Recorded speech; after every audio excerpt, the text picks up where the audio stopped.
औज़ुबिल्लाहिमिनश्शैतानिर्रजीम बिस्मिल्लाहिर्रहमानिर्रहीम अस्सलामु अलैकुम रहमतुल्लाहि व बरकातुहू। मोअज़्ज़िज़ सामीन इकराम, मैं मोहम्मद सलीम अख्तर कुरैशी सिजादा नशीन दरबार आलिया हज़रत सुल्तान अय्यूब कतार रहमतुल्लाह अलैह आपसे मुखातिब हूँ। मेरा आज का मौज़ू इम्तिहानात में कामयाबी है। जिन बच्चों ने इम्तिहानात दिए हैं इनमें कामयाबी का अक्सर नुस्खा है। आजकल बहुत से बच्चों ने तलीमी इम्तिहान दे रखे हैं और नतीजा यानी रिज़ल्ट के इंतज़ार में है।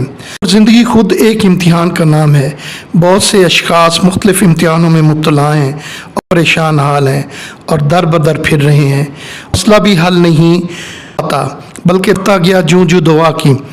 तो बच्चों और बड़ों को चाहिए कि कुरान मजीद फुरकान हमीद से मनफ़ियत हासिल करें और बरक़ात से अपने मसले को हल पजीर करें।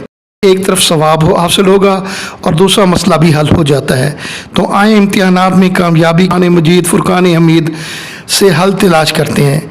मोअज़्ज़िज़ सामीन, सूरत अनफ़ाल पारा नंबर 10 आयात नंबर 62 का विर्द करें जो नीचे दी गई है।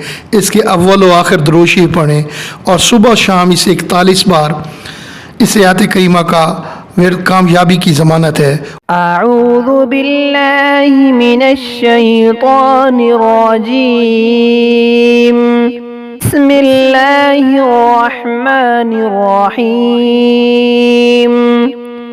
फ़इन्न हस्बकल्लाह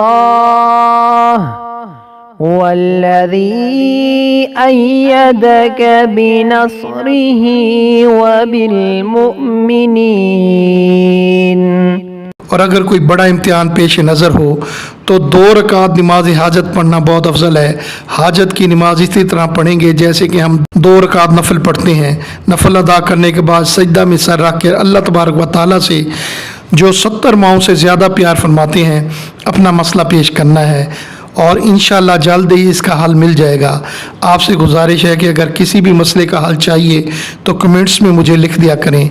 इस मसले पर मौजूद कुरानी आयात, अहादीस और बुज़ुर्गों के अक़वाल से इसका हल दिया जाएगा और इसके लिए पूरा फ़ोरम मौजूद है जो मसले का हल कुरान मजीद की रोशनी में इस मसले का हल दे। सामीन, जितने भी वज़ाइफ होते हैं अगर इनसे पहले और बाद में दुरूद शरीफ पढ़ लिया जाए तो ये तेज़ बहाफ़ हो जाती हैं। आपसे गुजारिश है कि इस चैनल को सब्सक्राइब करना और बेल आइकॉन को प्रेस करना ना भूलें।